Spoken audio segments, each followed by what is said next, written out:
네, 시사돌직구 탑3의 두 번째 주제는요. 강제 임신과 출산을 지금 강요받고 있는 부류들이 있습니다. 그게 뭘까요? 강아지 공장 논란입니다. 두 분 애완동물 혹시 집에서 키우시나요? 저는 키웠었어요. 키우셨었어요. 네, 지금 아이들이 태어나서 이제 그때부터는 이제 와이프가 싫어하더라고요. 강아지. 네, 그래서 또 저는 아는 분에게 저는 15년 동안 해줬죠. 키웠던 강아지가 죽었어요. 그런데 너무 허전해가지고 또 새로운 강아지를 입양해서 또 지금 키우고 있습니다. 아, 그러세요? 지금도 키우고 계세요? 뭐 저는 뭐 키우진 않고 아주 어렸을 때, 제가 어렸을 때 집에서 제가 하도 키우고 싶다 그래서 이제 키웠던 강아지가 있었는데 발정나서 도망가더라고요. 주택에서 키우는데 어느 정도 크니까 애가 집 안에 못 있어요. 그냥 밖으로 난리도 아니에요. 그래갖고 자꾸 문을 열면 나가다 들어오고 그랬는데 오늘은 안 들어오더라고. 완전히 나갔군요. 네, 여자친구가 생겼는지 뭐 어떻게 된지 모르겠어요. 누가 잡아간 것 같기도 하고 그런 생각이 드는데 최근 그 일요일 오전에 어떤 동물 관련 프로그램이요 인기리에 방송되고 있다고 하는데요. 네네. 다른 일명 강아지 농장의 실태 이게 지금 굉장히 큰 충격을 주고 있다고 합니다. 저는 이 프로그램을 보지는 못했는데요. 굉장히 이제 보신 분들은 정말 굉장히 불편한 그런 어떤 진실을 알게 됐다고. 저는 봤거든요. 근데 너무 그래요? 완전 충격적이고 웬만하면 저도 엽기적이에요? 비가 강한 편인데 예. 그걸 보면서 약간 메스꺼움을 느꼈어요. 아, 그 정도 수준이에요? 지금? 네네. 그 내용 좀 말씀해 주시죠. 뭐 어떻게 했길래 도대체? 그냥 강아지 공장이라 그러면 뭐 여러분들 많이 보셨겠지만 뭐 철장에 뭐 좁은 철장에 그냥 뭐 강아지들이 여러 네. 마리가 gat혀 있는데 그 수준을 넘어서서 아이들이 제대로 치료를 받지 못해서 병든 아이들이 너무 많았어요. 그 상태에서 이제 교미를 하게 되고 다시 낳게 되고 그렇게 되는 거죠. 정말로 출산하는 공장이었어요. 식용 공장을 뛰어넘는 완전 생지옥처럼 그렇게 하는 거군요. 상황 자체가 그랬을 뿐 아니라 그 주인이라고 해야 되나요? 네네네. 농장주? 네. 농장주가 아주머니였는데 그 걔가 이제 발전기가 돼서 이제 교접을 시키려고 하는데 이제 안 되는 거야. 그래서 계속 빼니까 그래서 이제 수컷의 성기를 잡고 손으로 빼는 거예요. 강아지. 완전 충격적이었습니다. 심지어 그 정액을 받아서 주사기에 넣고 또 그 암컷에다가 주사로 다시 그렇게 해도 이게 임신이 되는 거예요? 애가 되나 보더라고요. 저도 그걸 처음 봤거든요. 굉장히 충격적이었어요. 굉장히 그러네요. 그런 영상이 지금 뭐 방송이 된 것 같은데요. 그래서 이게 동물보호법을 뭐 개정하자라는 논의가 이게 지금 계속 나오는 것 같아요. 이게 뭐 비단 강아지뿐만은 아닐 것 같습니다. 이게 고양이도 있다고 하더라고요. 고양이 강아지뿐만 아니고 고양이도 있다고 하는데 고양이는 제가 직접 보지는 못했지만 들은 얘기에 의하면 조금 더 심각하대요. 강아지들은 이 집단 생활이 가능한데 고양이들은 단독 생활하는 애들이잖아요. 그렇죠. 그래서 이 집단 사육장에 가면 조금 더 상황이 심각하다고 합니다. 고양이의 경우에는요. 애완동물 관련해서 이제 파는 거예요. 그 강아지들을 빨리 낳아가지고 조그마한 강아지들을 이제 시장에다 내다 파는 거 아니면 애견샵이나 이런 데 파는 걸 말하는 간단하게 생각하시면 이 전국에 3천여 곳이 좀 넘는데요. 그리고 이 동물보호단체에서 말하는 걸 들어보면 공장 자체가 3천여 곳이 넘는 거지 뭐 일반 가정집에서도 뭐 대략 한 5, 60마리 강아지를 키우면서 거기서 이제 교미를 시켜서 이제 아이들을 분양을 한대요.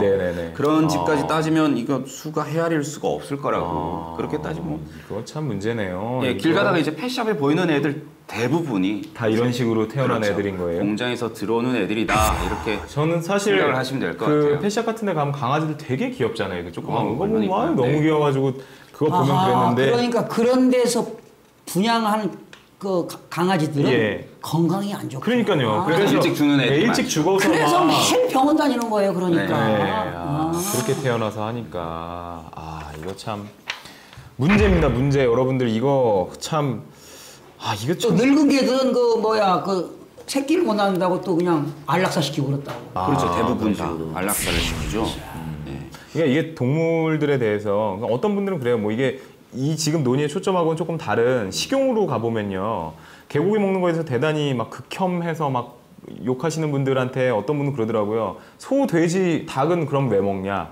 뭐 이런 얘기를 해요. 그러면 강아지랑 걔네들이랑 같냐? 뭐 이런 얘기를 또 하면서 이게 끝도 없는 자기 입장들만 주장할 수밖에 없는 그럴 수밖에 없는 그런 상황이 돼요. 근데 우리나라의 경우에는 뭐 개고기를 먹는데 그게 굉장히 혐오할 만한 것이냐? 만약에 그게 우리나라 옛날부터 전통 음식처럼 자리매김을 했다라는 자료 같은 것도 있을 거예요. 뭐 조선시대부터 몸을 보호하기 위해서 그런 개고기를 먹었다라는 거. 근데 개고기를 먹는 것 자체를 굉장히 그 야만인 취급하시는 분들 입장에서 보면은 말도 안 되는 논리다라고 이제 얘기를 하실 수도 있는 거죠. 지금 펜투님이 개, 돼지, 소말 다 이런 식으로 하는데 뭐 새삼스럽게. 라는 말씀을 해주시고 있는 건데. 그 밑에 또 칼 마르크스님은 또 돼지, 소 문제는 좀 다르지 않습니까? 가축법 적용을 받기 때문에 번식법 자체가 달라요라고 또 하죠. 그러니까 돼지, 소는 그렇죠. 수의사가 그렇게 하는데 지금 지금 말씀하시는 게 맞아요. 그러니까는 이렇게 잔인한 방법으로 뭔가 이따위 행동을 하는 것들을 방지하고자 법을 만든 것인데 그 법의 어떤 흠결이죠. 이렇게 하는 걸 특별히 처벌하기가 좀 어려운 그런 것들을 이용을 하는 거를 두고 이걸 사회적으로 뭔가 좀 비난의 요소를 가미하지 않으면 앞으로 이것보다 더 야만적인 행태들이 더 벌어질 수 있는 거거든요. 그러니까 그렇죠. 아무리 그 인간하고 동물하고 당연히 구별하고 다르다는 전제로 간다고 하더라도 너무 생물을 좀 심하게 다루는 것들은 좀 문제가 있지 않나 라는 생각이 들어요. 의사 변호사님, 원숭이 뇌 먹는 애들은 가만히 두면 개 가지고 왜 그래? 어떤 분이 그러더라고요. 중국에 가서 샤브샤브 집을 갔는데 굉장히 그 비싼 샤브샤브 집이래요. 그래갖고 누가 소개해서 갔는데 메뉴판에 1번에 그러니까 샤브샤브에 넣어서 샤브샤브로 먹을 재료들이 이렇게 쭉 써져 있는데 1번에 스네이크 헤드 뭐 이렇게 써져 있더라고요. 뱀 대가리를 그 샤브샤브에다 넣어서 먹고 뭐 원숭이 골부터 뭐 이상한 발바닥 뭐 이런 거 파는 데가 있다고 하더라고요. 그런데 이 동물보호법에서 말이죠. 이 동물을 학대하는 걸 금지하고 있어요. 네네네. 그런데 그 법에서만 금지하고 있지 아무런 제재 조치가 없어. 무슨 과태료가 있다던가 그런 건 없어요. 그런데 이제 우리가 그 애견 키우다가 어려우면 유기하잖아요. 그냥 버리죠. 버린단 말이야. 그럼 원래는 과태료가 있어요. 과태료 100만 원 이하의 과태료가 있고 그다음에 이제 동물보호법에서는 지금 이런 것들을 지금 어떤 분들은 사육하는 것도 식무제에서 뭐 허가제, 등록제로 바꾸자 하는 거서 지금 그런 동물단체들이 지금 동물보호법을 개정시키자 하는 건데요. 그럼 개인적으로 우리 성 의원님 개고기 먹어요? 드세요? 저는 20대 때 먹었던 것 같아요. 뭐 몸에 좋다고 해서 남자한테 좋다고 그러잖아요. 한 몇 번 먹어봤던 것 같아요. 근데 나이가 들면 들수록 찾지 않게 되던데요, 저는 오히려.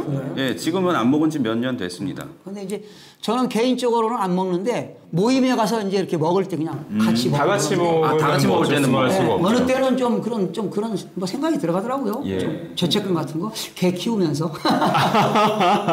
그쵸. 먹고 들어가서 막상 개가 되게 반기면 좀 미안한 부분이 없잖아 있죠. 이게 참 뭐 처벌이 약한 부분이 좀 있는데요. 처벌하기도 좀 어렵고 처벌한다고 해도 좀 약하고 그러니까는 그렇게 해서 개를 팔아서 버는 수익이 더 크니까 뭐 벌금 무는 것보다 당연히 하는 것도 맞는데 이거 참 어려운 주제인 것 같아요. 이 논의가 이게 너무 다른 생각들을 서로 하시는 것 같거든요. 이게 그래서 지금 칼 마르크스님 보시면은 동물 등록제가 필연적이다. 선진국은 다 했다라는 말씀을 이제 해주시는데요. 그러니까 이렇게 너무 잔인하게 대하는 것들은 좀 금지할 필요가 있는 것 같아요. 당연하죠. 뭐 식용으로 먹는 것보다 더 잔인한 게 어딨냐라는 말씀을 또 하시면 할 말은 없어요. 솔직히 말씀드리면은. 근데 식용으로 먹더라도 죽이는 데 있어서 그리고 개가 크는 데 있어서만큼의 그런 어떤 잔인한 행동들은 안 하는 게 맞는 게 아니냐라는 생각이 들거든요. 이게 아마 지금 각계각층에서 아까 교수님 말씀하셨던 대로 이거 뭐 법 개정하자라는 논의가 계속 나오는 것 같아요. 근데 혹시 위원님 뭐 해외 사례 뭐 이런 거 혹시 뭐 알고 계신가요? 해외는 어때요? 같은 경우에는 독일에서는 펫샵 자체가 없대요. 펫샵이 있어도 사람들은 거기서 잘 안 산대요. 왜냐면 이 펫샵 자체에서 이제 판매가 되는 애완동물들이 너무 비싸대요. 일반인들이 사기에는. 그리고 동물보호소 같은 데서 이미 강아지들을 너무 잘 케어를 하고 있다고 해줘야 되나요? 뭐 잘 관리를 해주고 심지어 훈련까지 시키고 있기 때문에 펫샵 가느니 이미 훈련이 돼 있고 케어가 잘 돼 있는 애들이 입양해 오는 게 낫다. 뭐 이런 분위기인 것 같아요. 그리고 미국 같은 경우에서도 이제 애완동물들을 펫샵에서 판매하는 것을 이제 법으로 금지하는 게 이제 통과가 됐죠. 통과된 걸로 알고 있습니다. 그런 식으로 팔 수는 없다. 이제 물건 취급하지 말라는 취지네요. 그렇죠. 어떻게 보면 그걸 생명이 있는 것들은 상업적으로 이제 돈을 주고 거래를 하는 건 좀 자제하자 이런 분위기가 좀 퍼지고 있는 것 같아요. 그런 것들도 하나의 뭐 방법이긴 한데 지금 우리나라의 어떤 일반 국민들의 인식과는 상당히 거리감이 있을 수도 있다고 생각이 듭니다. 아직까지는 왜냐면 뭐 개고기 먹고 하고 하니까요. 우리나라도 슬슬 움직이고 좀 있긴 있는 것 같아요. 더불어민주당 한정혜 의원이 관련법을 좀 발의를 개정을 하자 뭐 이런 움직임을 좀 보이고 있는데요. 지난 24일에 그 동물 보호 단체들하고 모여가지고 수의사분들도 같이 모이셨네요.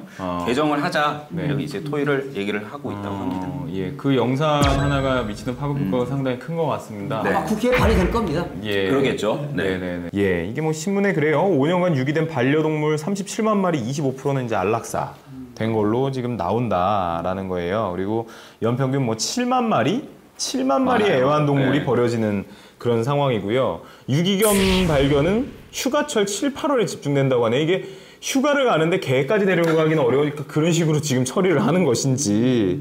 예? 아니면 이미 유기를 하려고 마음을 먹고 휴가지에 데리고 가는 경우지 않을까요? 그러니까 아무래도 휴가지에서. 휴가지는 본인이 거주지랑 경제가 보니까 나쁘면 그런 일들이 벌어지더라고요. 그렇죠. 왜냐면 개를 키우는 것도 돈이 꽤 들잖아요. 먹는 거부터 뭐 병원비가 사람보다도 더 비싸다는 얘기가 있고 그래요. 뭐 예방접종부터 뭘 해가지고. 좀 어쨌든 좀 이거는 뭐 사람들 인성의 문제인 것 같고요. 이거 형사처벌까지 좀 생각을 해봐야 되지 않나요? 이런 분들은? 이런 분들이라고 칭하기도 좀 못하네요. 이런 동물보호법 이런 데 형사처벌 규정이 있는지 제가 뭐 찾아보지 못했는데 형사처벌까지는 없어요. 재질치가 없어요. 제발 형사법도 좀 이런 부분에 대해서 조금 더 논의를 사회적으로 좀 해서요. 벌칙을 좀 강화시켜야 되죠. 뭔가 벌칙을 강화시켜서 사회적인 분위기가 누가 보면 그런 걸 가지고 뭐라고 하는 분위기가 돼야 되는 상황이 되지 않을까 싶어요. 그래서 남 눈치 보느라고도 그런지 못하게 하는 어떤 그런 것들이 좀 필요하지 않을까 싶습니다.